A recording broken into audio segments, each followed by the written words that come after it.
জুমার দিন হচ্ছে মুসলমানদের জন্য একটি ঈদের দিনের মতো, হজের দিন। আমরা সবাই প্রত্যেকের কর্মে খুব বেশি ব্যস্ত। যার কর্ম যেখানে, নামাজও সেখানে আদায় হয়ে যায়। কিন্তু জুমার দিনে যেহেতু বন্ধের দিন, সবাই নিজ এলাকায় থাকে। জুমা শব্দের অর্থ কি? জুমা শব্দের অর্থ হচ্ছে একত্রিত হওয়া, সমবেত হওয়া। এই দিনে নামাজের উদ্দেশ্যে মুসলমানরা সমবেত হবে, একে অপরের সাথে দেখা সাক্ষাৎ হবে। সেখানে দুঃখ বেদনা থাকলে সেটা ঝেড়ে ফেলে দেবে, একটি ঈমানি চেতনা উজ্জীবিত থাকবে, মুসলমানদের অন্তরে একটি আনন্দ থাকবে। এখন সেখানে যদি আমাদের মন মরা থাকে, তাহলে জুমার যে উদ্দেশ্য সেটা কি হাসিল হবে? এই জন্য আমি অনুরোধ করব, ঈমানকে মজবুত করতে হবে। ঠিক আছে? অন্তরে কোনো ধরনের দুর্বলতা থাকলে সেটা জবান দিয়ে বের হবে না। সালাম যেভাবে দিয়েছে, উত্তরটা যদি সেভাবে হয় আরো সুন্দর হতো। সম্মানিত হাজিরিন, আমরা শুকরিয়া জানাচ্ছি সেই মহান রব্বুল ইজ্জতে, যিনি আমাদেরকে সুস্থতার নিয়ামত দিয়ে সবার আগে আল্লাহ রাব্বুল আলামিনের ঘরে আসার তৌফিক দিয়েছেন। এই জন্য প্রাণ খুলে পড়ছি আলহামদুলিল্লাহ। রব্বানা লাকাল হামদ হামদান কাসীরান তাইয়িবান মুবারাকান ফীহি। আমরা আল্লাহ রাব্বুল আলামিনের প্রশংসা করে, শুকরিয়া আদায় করে আজকের জুমার আলোচনার দিকে আগানোর চেষ্টা করছি। সম্মানিত হাজিরিন, আমি কোরআনুল কারীমের ৭ নম্বর সূরা আল আরাফের ৯৬ নম্বর আয়াতটি তেলাওয়াত করেছি। এই আয়াত এবং এই আয়াতের আগ থেকে, বিশেষ করে ৯৪ থেকে ৯৭ নম্বর এই আয়াতগুলো আল্লাহ রাব্বুল আলামিন নাজিল করেছেন যে উদ্দেশ্যে, সেটি হচ্ছে মানুষদেরকে আল্লাহ রাব্বুল আলামিন একটু স্মরণ করিয়ে দিতে চান, একটু রিমাইন্ডার দিতে চান যে মানুষের সব সময় কিন্তু এক গতিতে যায় না। কালের উত্থান পতন আছে। মানুষের জীবনে সুখ যেমনি আছে, দুঃখ দুর্দশা তাও আছে না নাই? কথা বলেন, আছে নাকি? সব সময় মানুষ শুধু সুখে থাকে, দুঃখ তাকে স্পর্শ করে না? বিষয়টি কি এমন? আবার দুঃখ দুর্দশা সেগুলো কিন্তু চিরস্থায়ী থাকে না। অমাবস্যার ছাদ যতই, অমাবস্যার রাত যতই অন্ধকার হোক না কেন, সুবে সাদিক যখন আসবে আলোকিত হয়ে যায়। ঠিক তেমনি ভাবে মানুষের জীবনেও দুঃখ দুর্দশা থাকে, এবং সেটা আবার আল্লাহ রাব্বুল আলামিন এটি দূর করে দেন। এই যে কালের আবর্তন, মানুষের সুখ দুঃখ, শান্তি কষ্ট, এগুলো সবগুলো নিয়ন্ত্রণ করেন এই পৃথিবীর মালিক একজন। জবান খুলে বলুন, তিনি কে? এগুলো মানুষের হাতে কোনো ক্ষমতা নাই। আছে? মানুষ চাইলে নিজে নিজে সুখী হতে পারে না, মানুষ চাইলে নিজে নিজে আবার বিপদেও যেতে পারে না। আল্লাহ রাব্বুল আলামিন মানুষকে এই বিষয়গুলো দিয়ে একটু পরীক্ষা করে, সুখ শান্তি ছেলে মেয়ে দিয়ে যে আল্লাহ রাব্বুল আলামিন যেভাবে মানুষকে পরীক্ষা করেন, ঠিক তেমনি দুঃখ দুর্দশা নিঃসন্তান করেও মানুষদেরকে আল্লাহ রাব্বুল আলামিন পরীক্ষা করে। সূরা আরাফ এটি একটি মাক্কি সূরা। আল্লাহ রাব্বুল আলামিন এই সূরাতে গুরুত্বপূর্ণ কিছু বিষয় আলোকপাত করেছেন, যেগুলো ওই সময়ে মানুষদের জন্য যেমনিভাবে প্রয়োজন ছিল, ঠিক তেমনিভাবে পৃথিবীর উষালগ্ন থেকে কিয়ামত পর্যন্ত প্রত্যেকটি সময়ের জন্য মানুষের জন্য এটা গুরুত্বপূর্ণ বিষয়। যে বিষয়গুলো এখানে আল্লাহ রাব্বুল আলামিন আলোকপাত করেছেন, এর মধ্যে অন্যতম হচ্ছে কোরআন অনুসরণের গুরুত্ব। কোরআনটাকে আমরা কেন অনুসরণ করব? এরপরে আদম আলাইহিস সালাম সৃষ্টির ঘটনা এবং ইবলিসের যেই অবাধ্যতা, এর ইতিহাসগুলো আল্লাহ রাব্বুল আলামিন এই সূরার মধ্যে নাজিল করেছেন। পাশাপাশি দুনিয়ার মানুষদেরকে একটু হুঁশিয়ার করে দিয়েছেন, খবরদার, ইবলিস হচ্ছে, শয়তান হচ্ছে তোমাদের প্রকাশ্য শত্রু। শয়তানের কোনো অনুকরণ করা যাবে না। মানুষ সৃষ্টি করেছেন কে? সবাই বলেন, মানুষ কে সৃষ্টি করেছেন? তাহলে মানুষের কোথায় দুর্বলতা, কোথায় তার সফলতা, এটা কেউ না জানলেও একজন জানেন, তিনি কে? এই জন্য আগে থেকে সতর্ক করে দিচ্ছেন যে শয়তান তোমাদেরকে জাহান্নামে নিয়ে ছাড়বে, শয়তানের কোনো পথ অনুসরণ করা যাবে না। শয়তানের পথ একটা নাকি অসংখ্য? অসংখ্য পথ আছে। সিরাতুল মুস্তাকিম কিন্তু একটি, আর জুলুমাত, অন্ধকারের রাস্তা অনেকগুলো। শয়তান বিভিন্নভাবে মানুষদেরকে ফাঁদে ফেলিয়ে পথভ্রষ্ট করতে চায়। এরপরে এখানে আরাববাসীদের সম্পর্কে আল্লাহ রাব্বুল আলামিন আলোচনা করেছেন। আরাববাসী কারা? আরাব শব্দের অর্থ হচ্ছে উঁচু জায়গা। যে আয়াত নিয়ে, যে আয়াত থেকে আল্লাহ রাব্বুল আলামিনের এই আয়াত থেকে মুফাসসিরিনে কেরাম এই সূরার নামকরণ করেছেন আরাব। আরাব শব্দের অর্থ হচ্ছে একটা উঁচু জায়গা, যার এক পাশে আছে জান্নাত আর আরেক পাশে আছে জাহান্নাম। এই আরাব এই স্থানটিতে কারা থাকবে, ওই অধিবাসী সম্পর্কে আল্লাহ রাব্বুল আলামিন এখানে আলোচনা করেছেন। আমরা সংক্ষেপে বলি, আরাবে থাকবে ওই সমস্ত লোক যাদের পাপ এবং পুণ্য দুইটা 50-50 হয়ে গিয়েছে। যা সওয়াব করেছে, গুনাহও তা করেছে। এই জাতীয় লোক আছে না নাই? নামাজও পড়ে, সিনেমাও চায়, এই জাতীয় লোক মনে হয় নাই? কথা বলেন, আছে? নামাজ পড়ে, সুদ খায়, নামাজ রোজা হজ সব কিছু করে, কিন্তু তার চরিত্রগত সমস্যা, অপরের হক নষ্ট করে, অপরের জমিগুলো অন্যায়ভাবে দখল করে, সীমানা নড়চড় করে ফেলে, অন্যায়ভাবে মানুষকে ঠকায়। আছে না নাই? এমন ভালো কাজও করে, খারাপ কাজও করে। এই জাতীয় লোকগুলোর জন্য আল্লাহ রাব্বুল আলামিন যে জায়গাটি রেখেছেন সেটা হচ্ছে আরাফ।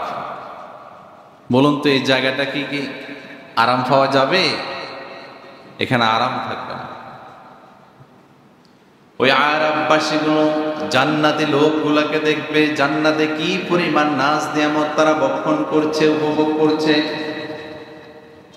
ঠিক তেমনি ভাবে জাহান্নামীদেরকেও দেখবে, জাহান্নামীরা কত কষ্টের মধ্যে জাহান্নামে অবস্থান করছে।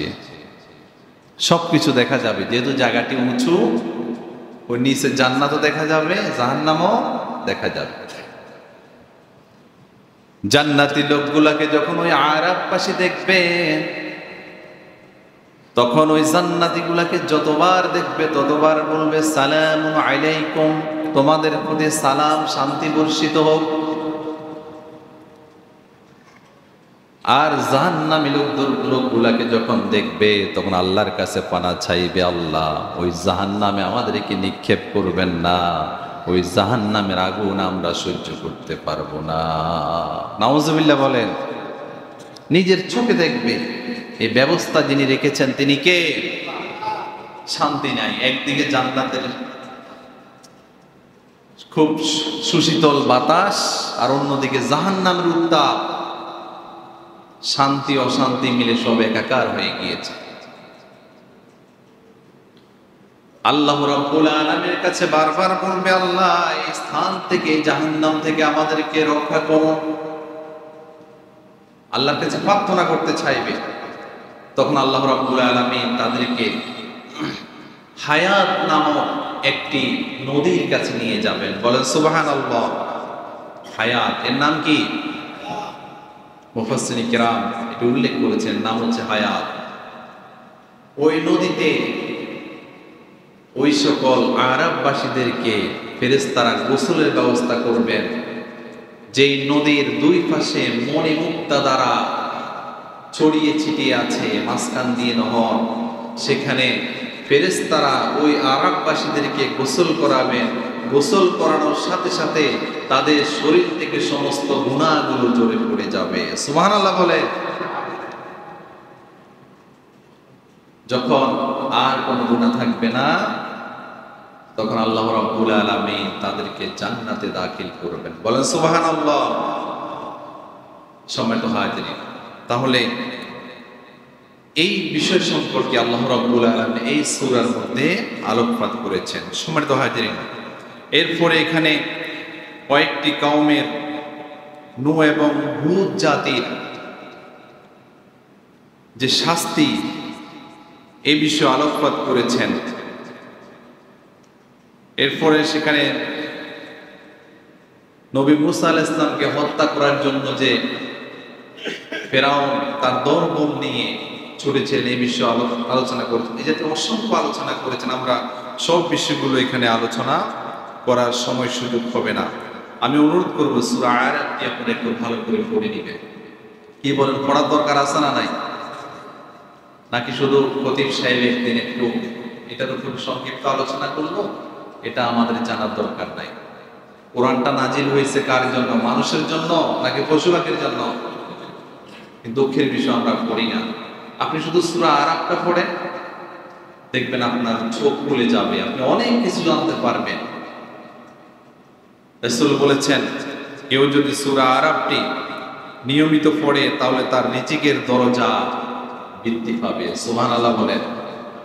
সম্মানিত হাজিরিন, তাহলে বলতেছিলাম এই সূরাতে আল্লাহ রাব্বুল আলামিন এই সকল আলোচনা করেছেন। আমরা আজকে যেই অংশ থেকে আলোচনার চেষ্টা করব, এখানে আল্লাহ রাব্বুল আলামিন তিনি বলেন, বিসমিল্লাহির রহমানির রহিম, ওয়ামা আরসালনা ফি ক্বরিয়াতিন মিন নাবিয়্যিন ইল্লা আখাযনা আহলাহা বিল বাসাই ওয়াদ দাররাই লাআল্লাহুম ইয়াদাররাউন।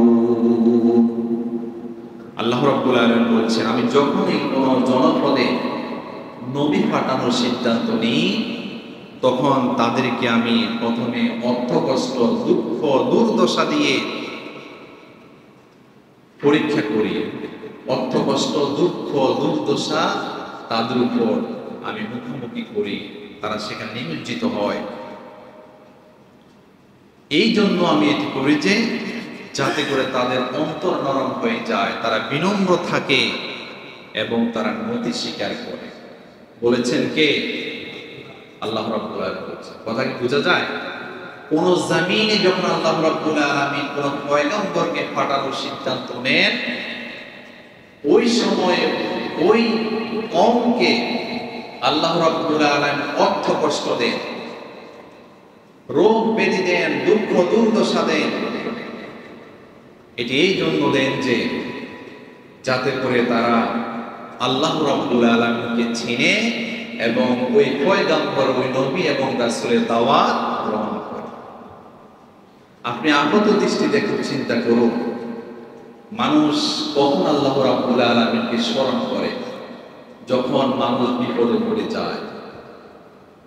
বিপদ থেকে উদ্ধার হয়ে গেলে আল্লাহ রাব্বুল আলামিনকে আবার ভুলে যায়।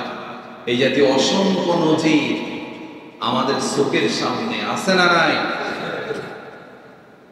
একদম কমন বিষয় আপনি দেখবেন, কারো যখন মা এবং বাবা মারা যায়, ছেলে সন্তানগুলো কয়েকদিন নামাজ পড়ে, কিন্তু এর আগে নামাজ পড়তো না। এই দৃশ্য কি আপনারা কখনো দেখেছেন? কথা বলেন, দেখেছেন কিনা? ওই সময় বিপদ, আয় বাবাটা চলে গেল, মা চলে গেল, কি করে তখন? নামাজ পড়ে, ফজরের নামাজ পড়ে, ইশার নামাজ পড়ে, নামাজ জ্ঞান। কিন্তু এটা স্থায়ী থাকে না, কয়েকদিন পরে ঠিক সে আবার আগের অবস্থানে ফিরে যায়। ঠিক কিনা বলেন? মানে বিপদ কেটে গিয়েছে, শোক আর কয়দিন, শোকে তো নামাজ পড়তেছে, আর কয়দিন নামাজ পড়বে? মানুষ যখন কোনো বিপদে পড়ে যায় তখন আল্লাহ রাব্বুল আলামিনকে স্মরণ করে, তার অন্তর নরম থাকে। অন্তর নরম থাকার কারণে সে আল্লাহ রাব্বুল আলামিনকে স্মরণ করে। যিনি মানুষকে সৃষ্টি করেছেন তিনি তো জানেন মানুষের খাসিয়ত কি, মানুষ কেমন, তার ফিতরত কি। এটি আল্লাহ রাব্বুল আলামিন জানেন কি জানেন না? এই জন্য আল্লাহ রাব্বুল আলামিন যখন এই কোন জনপদে নবী প্রেরণের সিদ্ধান্ত নেন, সেখানে দুঃখ দুর্দশা দিয়ে ওই জাতিগুলো অন্তরকে নরম করে ফেলেন। যখন সে বিপদে থাকে তখন আল্লাহ রাব্বুল আলামিনের পয়গম্বরের দাওয়াত কবুল করে। সুবহানাল্লাহ বলেন। কিন্তু যখন তার অন্তরে কোনো পেরেশানি থাকে না, আপনি দেখবেন অধিকাংশ ধনী মানুষগুলো ইসলামের বিধিবিধান মানতে চায় না, কারণ তার তো অভাব নাই। সে ইসলাম মেনে কি করবে? ইসলাম তার কাছে একটি আনুষ্ঠানিকতা মাত্র।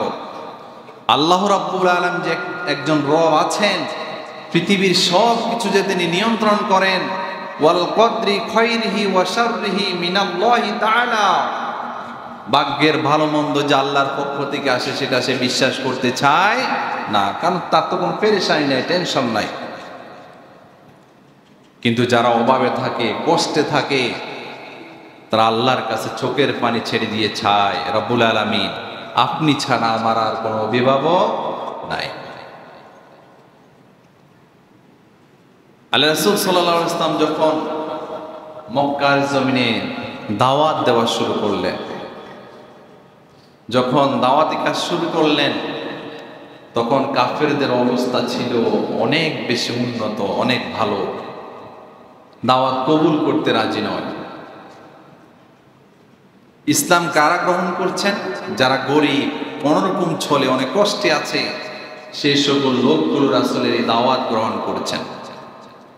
আর অন্যদিকে কাফেররা দাওয়াত তো গ্রহণ করেন নাই, বরং রাসূলকে কষ্ট দেওয়া শুরু করে দিয়েছেন। বিশ্বনবী তখন আল্লাহ রাব্বুল আলামিনের কাছে দোয়া করলেন, রাব্বুল আলামিন হযরত ঈসা আলাইহিস সালামকে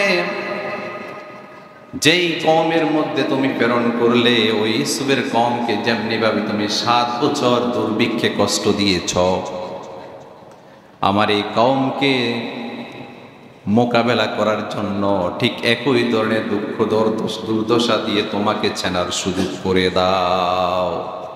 দোয়া করেছেন কে? মুহাম্মদ সাল্লাল্লাহু আলাইহি ওয়াসাল্লাম। রাসূলের দোয়া কি কবুল হয় নাকি হয় না? কবুল হয়ে যাবে। দুঃখ দুর্দশা শুরু হয়ে গেল। মুফাসসিরিন কেরাম বলছেন এমন দুঃখ দুর্দশা শুরু হয়ে গেল, এমন তাদের যন্ত্রণা কষ্ট শুরু হয়ে গেল, এমন অভাব মক্কার জমিনে শুরু হয়ে গেল। ওই সময় তারা ক্ষুধার তাড়নায় মরা পশুর গোশত পর্যন্ত তারা ভক্ষণ করেছে। নাউজুবিল্লাহ বলেন, কত কষ্ট শুরু হয়ে গিয়েছে। গজবটি কার? কথা বলেন কার? আল্লাহ। অভাব, খাদ্য নাই, কিছুই নাই, দুর্ভিক্ষ শুরু হয়ে গিয়েছে। এখন অন্তর নরম হওয়ার সম্ভাবনা আছে না নাই? কথা বলেন আছে কিনা? চিন্তা করলো যে এখন তো আর উপায় নাই, একটু মুহাম্মদের কাছে গিয়ে দেখি কি করা যায়। আবু সুফিয়ানের নেতৃত্বে এক বিশাল কাফেলা গেল, গিয়ে বলল, মুহাম্মদ, আমরা ভুল করেছি, তুমি তোমার আল্লাহর কাছে একটু দোয়া করো যাতে করে আমাদের এই অভাব অনটন কষ্ট দুর্ভিক্ষ চলে যায়, আমরা তোমার দাওয়াত গ্রহণ করব, আল্লাহর বিধান মানব। আল্লাহ রাসূল আবার দোয়া করলেন, দুর্ভিক্ষ চলে গিয়েছে। দুর্ভিক্ষ যখন চলে গিয়েছে, তারাও রাসূল থেকে আস্তে আস্তে আবার দূরে সরে গিয়েছে। কষ্ট চলে গিয়েছে, আর রাসূলের কাছেও আসে নাই। সম্মানিত হাজিরিন, এটি হচ্ছে মানুষের স্বভাব। দুনিয়ার জীবনে এই আয়াত থেকে শিক্ষা আছে। একটা সময় দুঃখ দুর্দশা ছিল, কষ্ট ছিল, তখন নামাজ কালমা সব পড়েছে।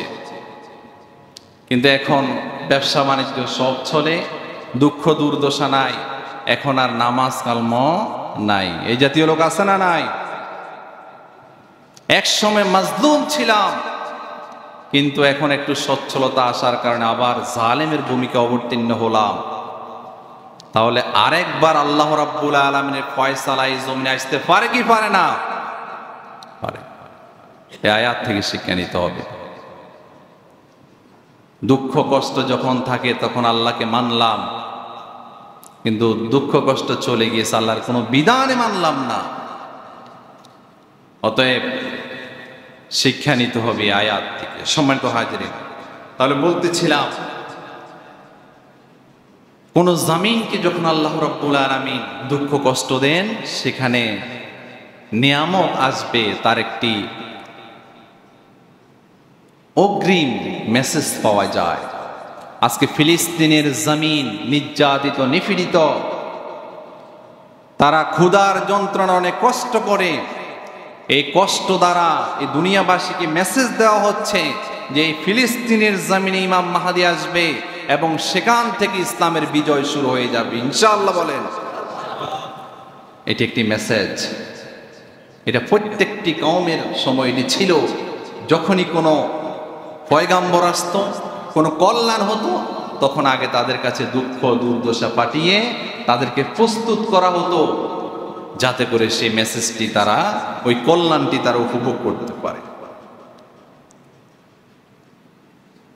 এরপর আল্লাহ রাব্বুল আলামিন বলছেন, সুম্মা বাদদালনা মাকানা সাইয়্যাতিল হাসানা হাত্তা আফাউ ওয়া ক্বালু ক্বাদ মাসসা আবানা।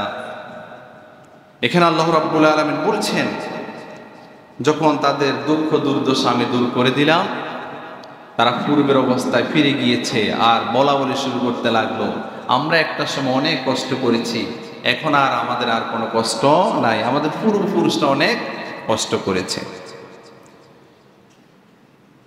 আল্লাহ রাব্বুল আলামিন এই আয়াতের পরে যে কথাটি স্মরণ করিয়ে দিতে চান, যে মানুষের রিজিক আল্লাহ রাব্বুল আলামিন কিভাবে বৃদ্ধি করে দিবেন, কিভাবে মানুষকে সচ্ছলতা দিবেন, কিভাবে আসমানি নিয়ামত পাওয়া যাবে, আল্লাহ রাব্বুল আলামিন সেই কথাগুলো এখানে উল্লেখ করেছেন। রব্বুল আলামিন বলেন, ওয়ালাউ আন্না আহলাল কুরা আমানু ওয়াত্তাকু লাফাতাহনা আলাইহিম বারাকাতিম মিনাস সামাই ওয়াল আরদ। জনপদের লোকগুলা যদি দুইটি কাজ করে, তাহলে আমি আল্লাহ রাব্বুল আলামিন তাদেরকে আকাশের যতগুলো রিজিকের দরজা আছে সবগুলো রিজিকের দরজা তাদের জন্য আমি খুলে দিব। সুবহানাল্লাহ বলেন।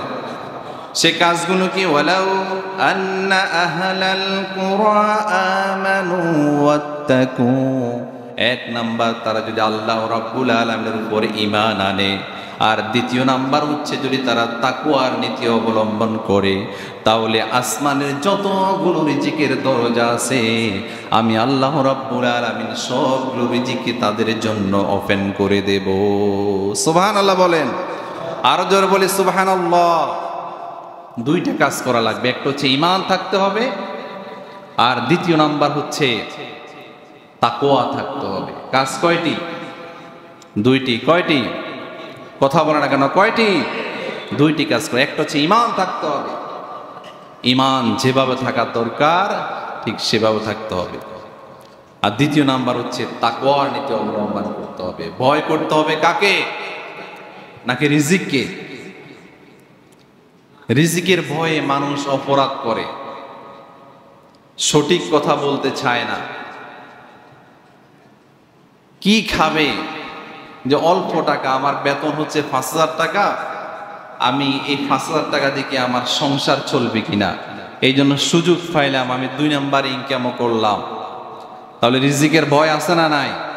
রিজিকের মালিক কে?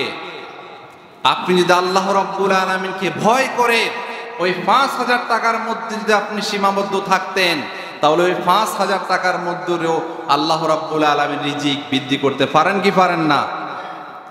কিন্তু আপনি তো তাকওয়ার নীতি অবলম্বন করেন নাই। আপনি ৫,০০০ টাকার বাইরে আরো টাকা চেয়েছেন, চাওয়ার পরে আপনি যত ধরনের অবৈধ ইনকামের রাস্তা আছে সবগুলাতে হাত বাড়ালেন। এখন বলুন তো, রিজিক কি বাড়বে নাকি কমবে? কথা বলেন, বাড়বে নাকি কমবে?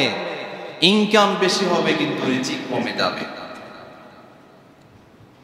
আপনার ছেলে মেয়েগুলো আপনার জন্য রিজিক, আপনার স্ত্রী আপনার জন্য রিজিক, আপনার হায়াত আপনার জন্য রিজিক, আপনি সুস্থ আছেন এটা আপনার জন্য রিজিক। সবগুলো কিন্তু টাকা দিয়ে হয় না। হয় না। আপনার ইনকাম হইতে পারে, আপনি বিভিন্নভাবে ইনকাম করে ৫০-১ লক্ষ টাকায় ইনকাম করেছেন। হতে পারে আপনার পরিবারের এমন একজন সদস্যকে এমন রোগ দিলেন, মাস শেষে দেখা যায় আপনার যা ইনকাম এর চাইতে আরো বেশি চলে যায়। তাহলে রিজিকের মধ্যে কোনো বরকত আছে? কিন্তু যদি ৫,০০০ টাকার মধ্যে আপনি সীমাবদ্ধ থাকতেন, তাহলে আপনার এত বড় সমস্যা নাও হতে পারে। ঠিক কিনা বলেন? ৫,০০০ মানে যে ৫,০০০ না, মানে নির্দিষ্ট একটা সংখ্যা বুঝালাম আর কি। সম্মানিত হাজরিন, তাহলে দুইটা নীতি অবলম্বন করলে মানুষের রিজিকের কোনো অভাব হবে না। একটা হচ্ছে ঈমান আনতে হবে কার উপরে? ইস্তেকামত থাকতে হবে। ইন্নাল্লাযীনা ক্বালু রাব্বুনাল্লাহ সুম্মা ইসতাকামু তাতানাজ্জালু আলাইহিমুল মালায়েকা আল্লা তাখাফু ওয়া লা তাহজানু ওয়াবশিরু বিল জান্নাতিল্লাতী কুনতুম তুআদুন।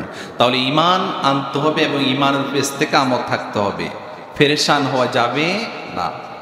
হায়াত এটি হচ্ছে নির্দিষ্ট, আপনি চাইলে বেশি বাঁচতে পারবেন না, সীমিত। হায়াত সীমিত নয়। আর রিজিক আপনার জন্য নির্দিষ্ট, যা আপনার জন্য নির্ধারিত আছে এর থেকে কম খেয়েও আপনি পৃথিবী থেকে বিদায় হবেন না। আবার নির্ধারিত বেশি খাওয়ার কোনো সুযোগ আছে? নাই। আপনার রিজিক আপনি খেয়ে যাবেন, এত পেরেশানি কেন আপনার? কিন্তু মৃত্যু অবধারিত, এটি বিশ্বাস হয় কি হয় না? একদিন মৃত্যুবরণ করাই লাগবে। আর দ্বিতীয় নাম্বার হচ্ছে তাকওয়া, ভয় থাকতে হবে। দুনিয়ার কোনো মানুষকে ভয় না করে ভয় করতে হবে একজনকে, তিনি কে? আল্লাহ। আল্লাহ রাব্বুল আলামিনের ভয় যদি অন্তরে থাকে, তাহলে কোনো সমস্যা হবে না, কোনো অভাব হবে না, রিজিকের মধ্যে কোনো ধরনের গরমিল হবে না। আমরা হযরত ওমর রাদিয়াল্লাহর একটি ঘটনা জানি। হযরত ওমর রাত্রের বেলা একদিন প্রজাদের অবস্থা দেখার জন্য একটু বের হলেন। বের হয়ে দূরে এক জায়গায় গিয়ে দেখলেন যে একটা কুড়ে ঘর, জীর্ণ শীর্ণ একটু ঘর, ঘরের মধ্য থেকে ছোট্ট বাতি জ্বলতেছে, আর মা মেয়ে মনে হয় যেন ছোট্ট ছোট্ট কথার শব্দ আসতেছে। হযরত ওমর ঘরের কাছে গেলেন, গিয়ে দেখলেন তার কানে আওয়াজ আসলো যে সেখানে বলা হচ্ছে যে দুধের সাথে পানি মেশানোর জন্য মা তার মেয়েকে পরামর্শ দিচ্ছে। এটি কেন দিচ্ছে? যে অল্প দুধ পাই, এগুলা দিয়ে তো আমাদের সংসার চলে না, তুমি যদি এগুলার সাথে একটু পানি মিশিয়ে দাও তাহলে দুধের পরিমাণ বেশি হবে, আর আমরা এটা বিক্রি করে বেশি টাকা পাবো, আমাদের কোনো সমস্যা থাকবে না। মেয়ের কাছে কিন্তু ভয় ছিল কার? আল্লাহ। মেয়ে বলল, মা এই দুধের সাথে যদি পানি মিশাই, আর খলিফাতুল মুসলিমিন হযরত ওমর যদি জানে তাহলে আমাদের অবস্থা কি হবে তুমি জানো? বলছে, না, ওমর তো এখানে নাই, ওমর দেখবে না। ওমর সেখানে আছে না নাই? ওমরকে পাঠিয়েছেন কে? আল্লাহ। মা বলল, এখানে তো ওমর নাই, তুমি একটু পানি মিশিয়ে দাও। মেয়ে বলল, মা যদি ওমরও না থাকে, যিনি ওমরের রব এবং আমি আপনার রব, সে আল্লাহ রাব্বুল আলামিন তো দেখছেন। সুবহানাল্লাহ বলেন। তিনি তো দেখছেন। পানি মেশালেন না। হযরত ওমর চিন্তা করলেন যে এত বেশি, এত অগাধ তাকওয়া যা যেই মেয়ের কাছে থাকে, সেই মেয়ে তো জেনে তেন কোনো মেয়ে হতে পারে না, ওই মেয়েটা মুত্তাকিনী। তিনি সিদ্ধান্ত নিলেন, এই মেয়েকে আমি আমার পুত্রবধূ করে আমার নিজ করে নিয়ে যাব। সুবহানাল্লাহ বলেন। সম্মানিত হাজিরিন, তাহলে রিজিকের মালিক কে? একটু তাকওয়ার কারণে আমিরুল মুমিনিনের পুত্রবধূ হয়ে গেলেন। সুবহানাল্লাহ বলেন। এটি একটি উদাহরণ। এই উদাহরণ থেকে বোঝা যায় রিজিকের কোনো অভাব হবে না যদি তাকওয়া থাকে। তাকওয়া বাদ দিয়ে যদি আমরা রিজিক অন্বেষণ করি, ইনকাম বেশি হবে কিন্তু সেখানে কোনো বারাকা থাকবে না। সম্মানিত হাজিরিন, আমরা যতটুকু আলোচনা করেছি সূরা আরাফ থেকে, আমি অনুরোধ করব সূরা আরাফটি আপনারা পড়ার চেষ্টা করবেন। এখানে অনেকগুলো বিষয় আলোচনা হয়েছে আছে। একটা সপ্তাহে যদি আমরা একটা সূরার অর্থগুলো পড়ি, আমরা অনেক কিছু জানতে পারবো। আর কোরআনের সাথে যার সম্পর্ক থাকবে, তার সম্মান এই পৃথিবীতে বাড়বে নাকি কমবে? বেড়ে যাবে। আপনার কাছে যখন কোরআনে জ্ঞান থাকবে, সম্মান বৃদ্ধি পাবে। আল্লাহ রাব্বুল আলামিন আমি সহ আমাদের সবাইকে আমল করার তৌফিক দিন, বলি আমিন। ওয়া মা তৌফিক ইল্লা বিল্লাহ। আসসালামু আলাইকুম ওয়া রাহমাতুল্লাহি ওয়া বারাকাতুহু।